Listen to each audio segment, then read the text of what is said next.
Terima kasih pemirsa Anda masih bersama kami. Masjid Al-Bari melakukan potongan hewan kurban sebanyak 16 ekor, terdiri dari 11 ekor sapi dan 5 ekor domba. Pemotongan hewan kurban dilakukan oleh spesialis juru sembelih halal dari masjid tersebut.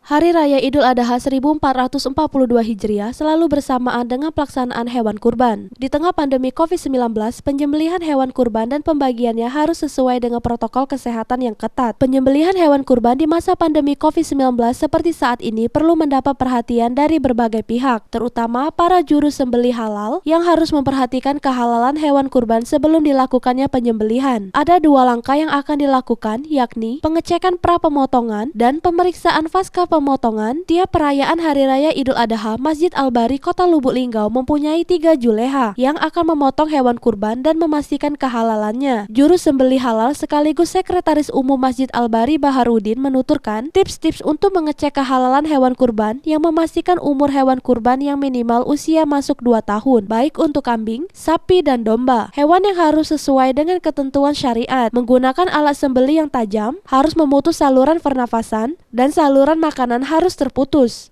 Ini merupakan hal yang penting untuk menentukan kehalalan hewan kurban. Yang pertama, kita pastikan dulu bahwa hewan kurban itu memenuhi syarat. Yang pertama, usianya sudah masuk. Kalau untuk sapi, kambing paling tidak 2 tahun minimal. Kemudian yang kedua, hewan itu sehat tanpa cacat fisik sesuai dengan ketentuan syariat.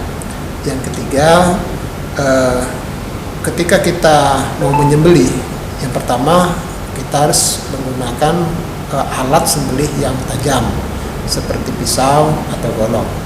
Yang kedua, tentunya kita memposisikan diri pada saat kita menyembelih itu, kita harus pastikan bahwa 2 urat saluran ini, yaitu saluran pernapasan dan saluran makan, itu benar-benar sudah putus, terpotong. Dan untuk Masjid Al-Bari sampai saat ini sudah ada 16 hewan kurban yang terdiri dari 11 ekor sapi dan 5 ekor kambing.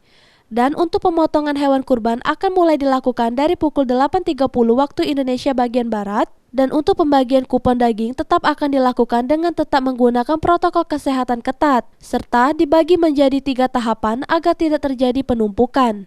Dengan sebanyak 1.400 kupon dibagikan untuk 10 sampai dengan 14 kelurahan di sekitaran Masjid Agung Al-Bari. Reza Meldalianti, Silambari TV melaporkan.